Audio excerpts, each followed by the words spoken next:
This story is titled, My Fiancée Threatened to Cancel the Wedding Unless I Sent My Kids to Boarding School to Move in Her Brother, so I canceled the wedding instead. Hi everyone. Before we dive in, a quick favor. If you enjoy content like this, please hit the subscribe button. It's free, supports the channel, and makes sure you never miss out on amazing videos. Alright, let's get started. Hey guys, I need to get something off my chest, and honestly, I could use some perspective. I'm a 38-year-old single dad with two kids, ages 10 and 12. Their mom passed away a few years ago, and since then, it's been just the three of us. Life hasn't always been smooth, but I think we've done a good job holding things together. My kids are great. They're kind, smart, and resilient, and they've been my biggest motivation to keep pushing forward. Anyway, about a year and a half ago, I met someone. Let's call her Sarah. She's 34, and we met through mutual friends at a barbecue. At first, she seemed like everything I'd been hoping for. She was outgoing, charming, and had this spark that drew people in. We hit it off right away, and soon enough, we were dating. Sarah made an effort to get to know my kids early on, which I appreciate. She'd take them out for ice cream or to the park, and she was always trying to engage with them. My kids were polite around her, but I could tell they were holding back a little. Maybe it was because they'd been through so much already, and they were wary of getting too attached to someone new. I figured that was normal, though. These things take time, right? At first, everything felt great. Sarah seemed to understand that my kids were my world, and that we were a package. She'd talk about how she admired my parenting and how much she wanted to be part of our lives. It felt good to have someone in my corner who seemed to get it. Over time, our relationship got more serious. Sarah and I started spending more time together, and she even began staying over at my house sometimes. My kids were fine with it. They didn't seem overly excited, but they weren't against it either. I thought we were all adjusting well to the idea of blending our lives. But there were little things that, looking back now, probably should have been red flags. For one, Sarah started making comments about the house. She'd say things like, "It's cozy, but maybe we could modernize it a bit." Or, "The kids' rooms are cute, but wouldn't it be fun to give them a makeover?" At the time, I didn't think much of it. I figured she just wanted to put her own touch on the place, and I was okay with that. Another thing was how she'd talk about our future. She'd make these comments about how we could build a life together, travel, and maybe even have a kid of our own someday. I wasn't against any of that in theory, but I always made it clear that my priority was my kids. She'd smile and nod, but now that I think about it, I'm not sure she really got it. Then there was her family, specifically her brother Jake. He came up in conversations occasionally, but not in a good way. Jake was apparently going through a rough patch. Sarah mentioned that he'd lost his job, was struggling to get back on his feet, and had been staying with their parents. She talked about him like he was a lost cause, but also like it was everyone else's responsibility to help him. I didn't think much of it at first. We all have family members who need a little extra support sometimes, and I figured it wasn't my place to judge. But as I got to know Sarah better, I started to realize just how much of a mess Jake really was. He couldn't hold down a job, he made terrible decisions, and he seemed to have zero motivation to change. Still, none of this felt like a deal breaker at the time. Sarah and I were getting closer, and I was starting to think about our future together. I'd been on my own for so long, and it felt nice to imagine having a partner again. About a year into our relationship, I started thinking seriously about proposing. Sarah had been dropping hints for a while, showing me pictures of rings she liked, talking about wedding venues, that kind of thing. I wasn't blind to it, and honestly, I thought it was a good idea. My kids were doing well in school, we had a stable routine, and I felt like I was ready to take that next step. I knew it wouldn't be easy blending our lives completely, but I believed we could make it work. I planned a simple, meaningful proposal at the park, where we had one of our first dates. No big spectacle, just something genuine. On the day, I was nervous, but excited. As we walked, I told her how much she meant to me, then pulled out the ring and asked her to marry me. She said yes, ecstatic as she slipped on the ring, already dreaming about wedding plans and our future together. In that moment, everything felt perfect. I had no idea how quickly it would all fall apart. The first couple of weeks after the proposal felt like a whirlwind of excitement. Sarah dove headfirst into wedding planning, picking out color schemes, browsing venues, and flipping through Pinterest boards like it was her full-time job. I was just trying to keep up. Between work, taking care of the kids, and managing everything else, I let her take the lead on the wedding details. She seemed thrilled, and I didn't want to dim that. But as time went on, little things started to creep in that didn't sit right with me. At first, it was small comments here and there, like how the house needed a woman's touch, or how she envisioned our future being more polished. I didn't really know what she meant by polished, but I brushed it off. Maybe it was her way of saying she wanted to contribute, or make the space feel like hers too. Then she started making suggestions, subtle ones at first. Wouldn't it be nice to clear out some of the kids' old stuff? You know, give the house a more open vibe? Or Maybe we could move some of their things to the garage to keep the rooms tidier? On their own, these comments didn't seem like a big deal, but when you added them up, it felt like she was trying to erase parts of the home we'd built. I didn't say much at the time, though. I figured she was just excited about the idea of us building a life together, and maybe I was overthinking it. But then came the furniture. One Saturday morning, Sarah showed up with a catalog and a plan to upgrade the living room. I wasn't even sure what needed upgrading. The couch was fine, the coffee table was sturdy, and the kids' beanbags in the corner were non-negotiable. She went on about how she wanted the space to feel more adult and less chaotic. I had to bite my tongue to keep from snapping. This was a family home, not some magazine spread. The first real clash came when she suggested turning the spare room, which doubled as a study and craft space for the kids, into a guest room. She called it a compromise because it would still be available for the kids to use sometimes. That room was more than just a space. It was where the kids did their art projects, where I worked late at night when they were asleep, and honestly, it was one of the few parts of the house that felt like ours. I told her we weren't changing it. She didn't argue outright, but I could see the irritation on her face. She made a passive-aggressive comment about how we'd have to figure out how to make space for everyone eventually, and I let it drop. Around this time, Jake started showing up in more of her conversation. He was apparently staying with her parents, but according to Sarah, it was a temporary thing. She mentioned him needing support and how it was hard for her to see him struggle. I didn't really respond to that because I didn't know what to say. Jake wasn't my responsibility, and I was already juggling enough. Then came the day she asked if Jake could come over for dinner. She said he wanted to get to know me and the kids better since we were all going to be family soon. I agreed, to be honest. I was curious about him. The dinner was awkward. Jake showed up late, reeked of bad decisions, and spent most of the night complaining about how hard life was for him. He barely acknowledged the kids, who had been excited to meet him, and only really spoke to Sarah. I tried to make small talk, but it felt like pulling teeth. After he left, Sarah gushed about how great it was that we'd all gotten together. I didn't know what dinner she'd been at, but it wasn't the one I'd just endured. I told her Jake seemed like he was going through a lot, and she immediately got defensive, saying he just needed a chance to turn things around. I let it drop again, but something about the way she jumped to his defense didn't sit right with me. A couple of weeks later, Sarah started mentioning Jake more frequently. She said her parents were pressuring her to help him out, and how she felt torn between her family and her future with me. I could tell she was fishing for something, but I wasn't about to bite. That's when the requests started getting bolder. She floated the idea of Jake staying with us for a little while after the wedding. I told her I wasn't comfortable with that, but she wouldn't let it go. She said it would just be temporary and that he'd stay out of the way. I asked where he'd stay, and she casually suggested the spare room. I reminded her that it was the kids' space, and she brushed it off like it wasn't a big deal. The conversation didn't go anywhere, but it left a bad taste in my mouth. Around this time, I also noticed a change in how Sarah interacted with the kids. She started asking them questions about school and their routine, which seemed harmless at first, but then she started making these weird comments about how they'd benefit from structure, or how they might enjoy a new environment. One day, my son asked me what a boarding school was. I froze. I asked him where he'd heard about that, and he said Sarah mentioned it. That was a moment where the alarm bells in my head went off full blast. When I brought it up to Sarah, she laughed it off and said she was just talking about how boarding schools have great programs for kids. She said it was an innocent conversation, but I wasn't so sure. I told her I didn't want her planting ideas like that in their heads, and she got defensive, saying she was just trying to help. At this point, the cracks in our relationship were starting to feel impossible to ignore. Sarah's focus seemed less on building a life with us and more on bending our life to fit her vision. And I was starting to feel like I wasn't just blending a family, I was being steamrolled into making concessions I wasn't comfortable with. After Sarah and I had that tense conversation about her mentioning boarding school to my son, I thought we'd moved past it. I told myself it was just a misunderstanding, maybe her way of trying to connect with the kids in her own awkward way. I wanted to give her the benefit of the doubt because, at the time, I still believed we were working toward the same future. But as the days passed, the pieces started falling into place, and it wasn't pretty. And I had no idea how far she was planning to take things until one evening when she sat me down and laid it all out. It started like any other evening. The kids were upstairs finishing homework, and I was trying to relax on the couch after a long day. Sarah walked in with a determined look on her face, the kind of expression that told me whatever she was about to say, I probably wasn't going to like it. She sat down across from me. "We need to talk," she began. I sighed. "All right, what's on your mind?" She hesitated for a moment, which wasn't like her.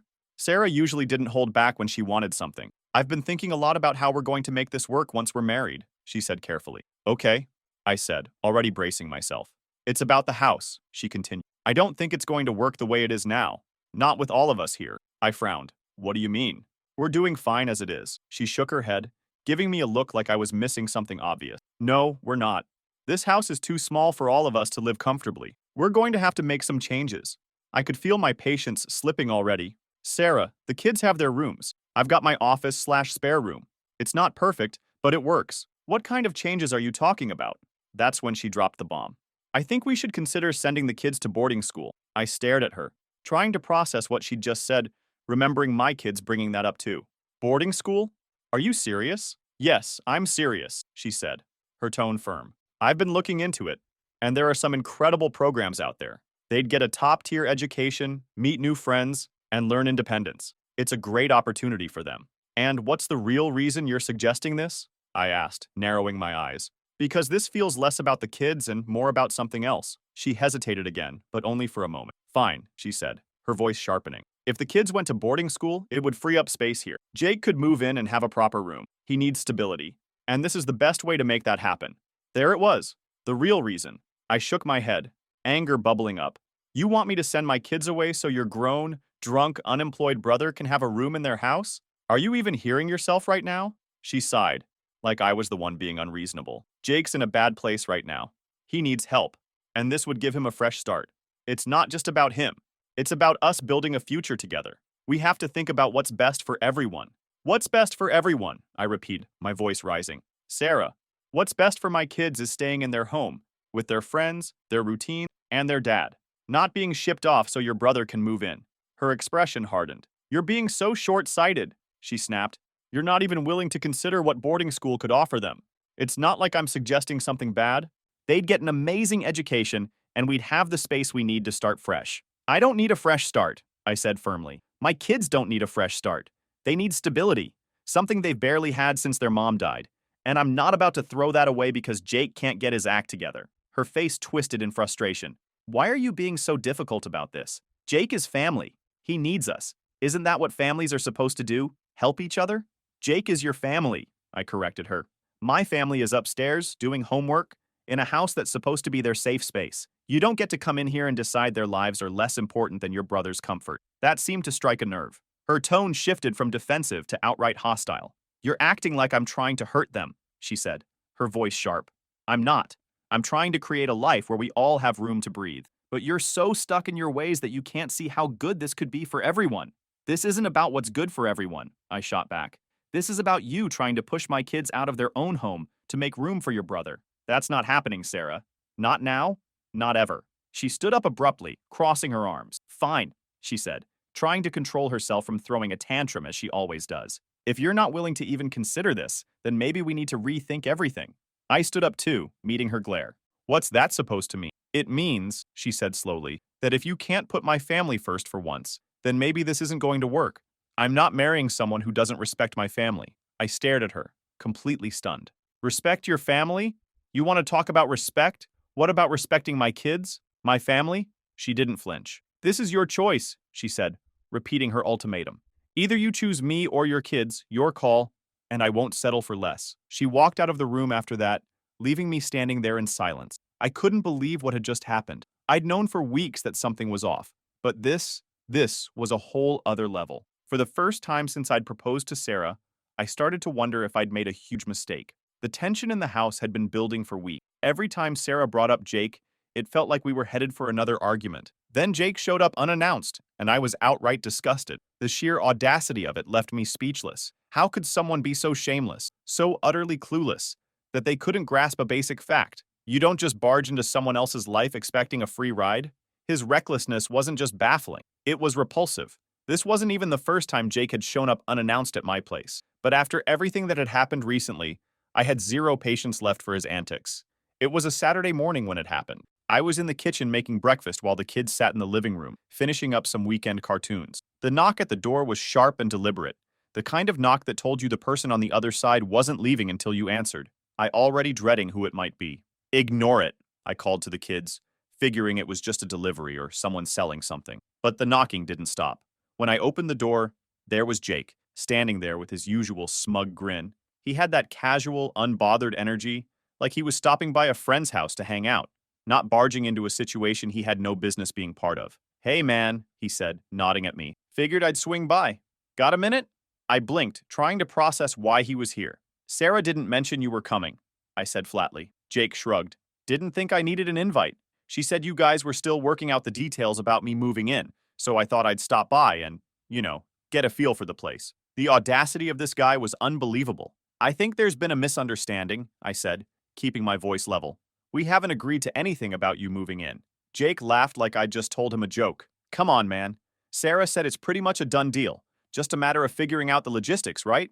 Before I could even respond, he stepped inside, walking past me into the living room. My youngest looked up from the couch, confused, and my oldest gave me a look that said everything I was already feeling. What is he doing here? Nice setup, Jake said, looking around like he was appraising the place. He plopped down on the couch, stretching out like he owned it. I clenched my fists, trying to keep calm. Jake, this isn't a good time. You should have called before coming over. Before he could answer, Sarah walked in the front door. She paused for a second when she saw Jake, then broke into a wide, overly cheerful smile. Oh, Jake, I didn't expect you this early. Early, I said, turning to her. I didn't know he was coming at all. She waved her hand like it was no big deal. I must have forgotten to mention it. No harm done, right? I glanced at the kids and told them to head upstairs. Once they were out of earshot, I turned back to Sarah and Jake. What's going on? I asked, my voice tight. Jake just told me he's here to check out the house because you've been talking about him moving in. Sarah's smile faltered, but she recovered quickly. Babe, she said, stepping closer to me. I was just trying to help. Jake's in a tough spot, and I thought if he could see how we might make it work, you'd be more open to the idea.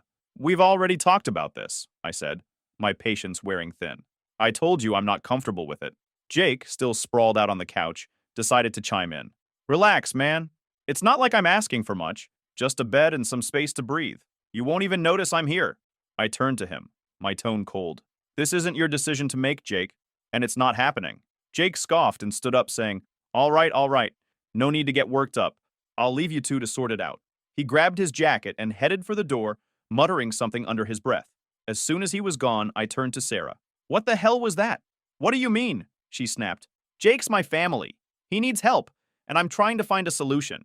You're the one making this harder than it has to be. I'm making it harder, I said, my voice rising. You've been going behind my back, making decisions for my house, my kids, and my family. How is that okay? Sarah crossed her arms, glaring at me. You're being impossible. Jake is family, and family helps each other. Why can't you see that? Because this isn't just about Jake, I said. This is about you trying to push my kids out of their home to make room for it. They've already been through enough. I'm not uprooting their lives to make things easier for you or your brother. Her face twisted with frustration. You're so stubborn, she spat. Do you even care about how hard this is for me? I'm trying to build a future with you, and you're too busy clinging to your perfect little setup to see that. This perfect little setup is my kid's life, I shot back. And I'm not going to apologize for protecting it. If you can't understand that, then maybe you're not ready to be part of this family. Her expression hardened, and I knew what was coming before she even said it. Fine, she said coldly. If you're not willing to compromise, then maybe we need to rethink this whole thing. I stood there for a moment, letting her words sink in. Then I took a deep breath and looked her in the eye. You're right, I said. We do need to rethink this. And I've made my decision. Her face flickered with something, shock, maybe anger. What's that supposed to mean? It means I'm choosing my kids, I said firmly. They come first. Always. If you can't accept that, then we don't have a future together. The silence that followed was deafening. She stared at me like she couldn't believe what I'd just said. But I didn't back down. Is that it then? She asked, her voice trembling. Yeah, I said. That's it. And with that, I turned and walked away, leaving her standing in the living room, speechless. Walking away from Sarah that day, I felt a strange mix of emotion. There was relief, knowing I'd stood my ground and chosen my kids, but there was also a heaviness in my chest. This wasn't just the end of an argument. It was the end of everything we'd been building toward. I knew the breakup was inevitable, but it didn't make it any easier. Sarah didn't take it well. For the first day or two after I told her it was over, she didn't say much. She avoided me, barely acknowledging my presence when she came by to grab a few things she'd left at the house. I thought maybe she was processing it all, but then the storm hit. It started with the wedding. Sarah called me one evening, her tone cold and businesslike. So, I assume you're canceling everything? She asked. Yes, I said, keeping my response short. There's no reason to keep the plans going. Her response was immediate. Good. Then we need to talk about the money. I frowned. What money? The deposits, she snapped. I've already put down a deposit on the caterer, and I expect you to reimburse me. Since you're the one canceling, it's only fair. I paused for a moment, realizing that her demands would never stop, even when we're breaking up. Sarah, I already paid for the venue deposit, which was more than what you spent on the caterer, I said. That's not the point, she said sharply. You're the one who decided to end this, so you should take responsibility for the financial fallout. I took a deep breath, trying to stay calm. I'm not reimbursing you for anything, Sarah. We both contributed to this wedding, and we both knew the risks of non-refundable deposits. You made your choices, and I made mine. This is on both of us. She didn't like that answer. So what? You're just going to leave me out of pocket for hundreds of dollars? I'm already out of pocket for thousands, I said, my voice firm. The venue, the invitations, the flowers. I covered all of that. I'm not paying for more just because you want to pass the blame. The conversation went nowhere. She kept insisting that I was being unfair, while I held my ground. Eventually, she hung up on me, but the calls didn't stop.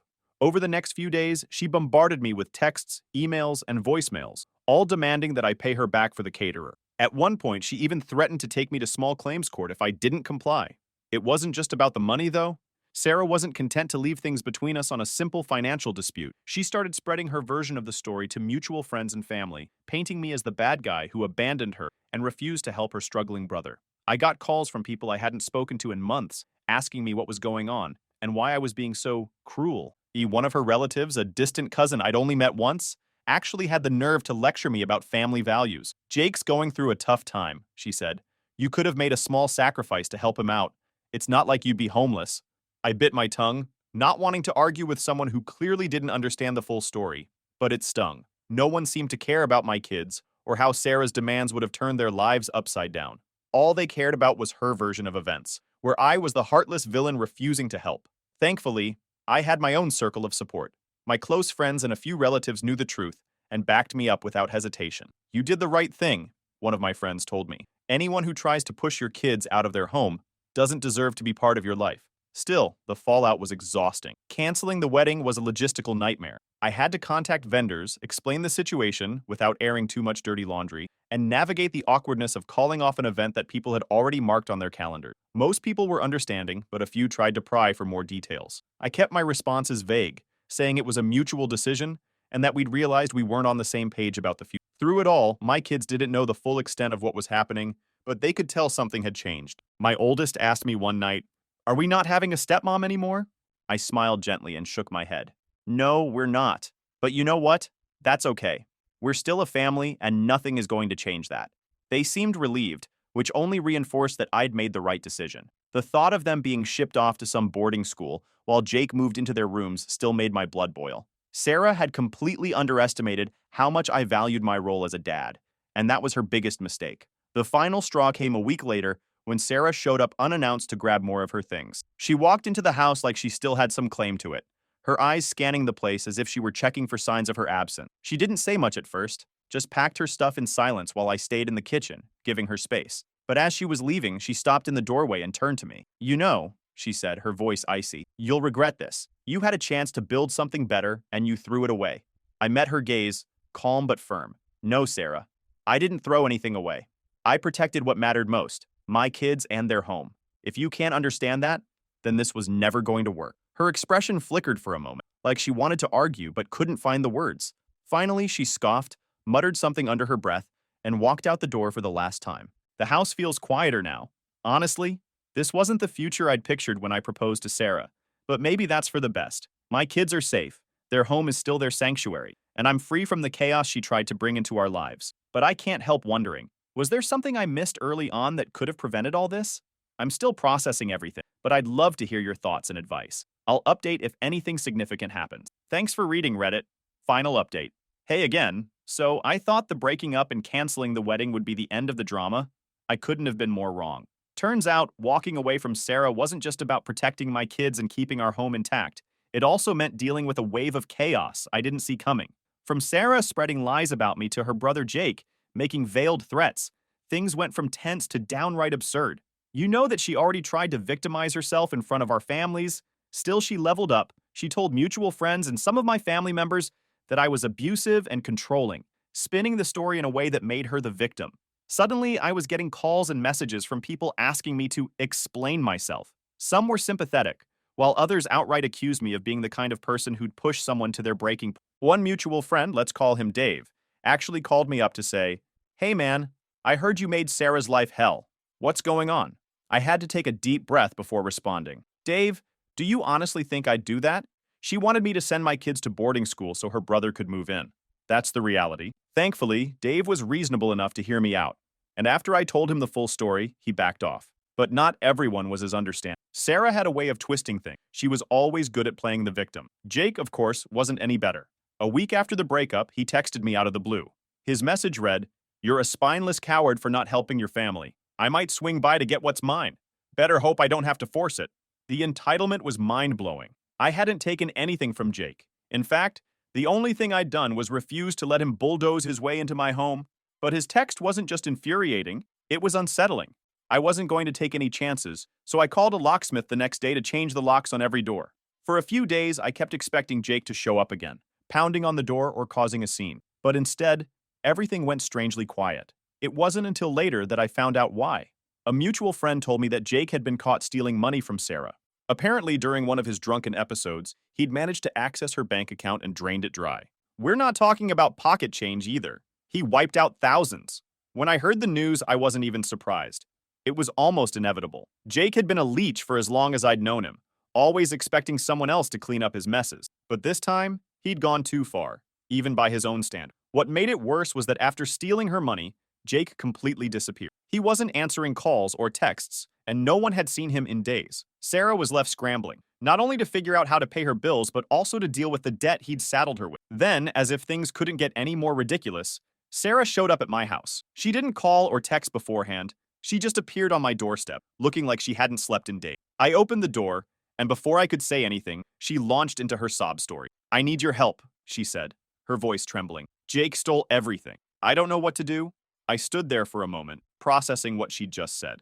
I got flashbacks of everything she'd put me and my kids through, and any sympathy I might have had disappeared. "Sarah," I said firmly, "this isn't my problem. You made your choice. You wanted Jake to move in here, remember? You put him above everything else, including my kids. Now you're dealing with the consequences." Her expression shifted from pleading to angry in an instant. "How can you be so heartless?" she snapped.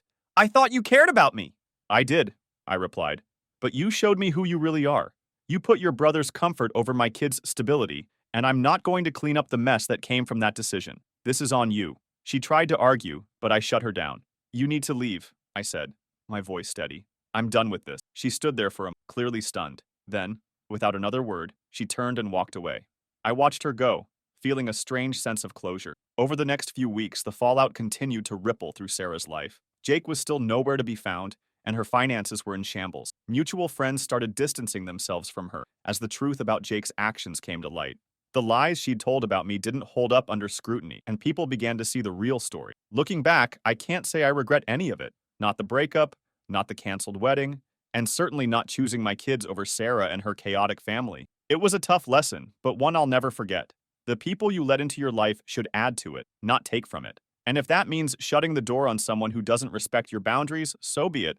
My kids come first, and that's never going to change. Thank you guys for reading.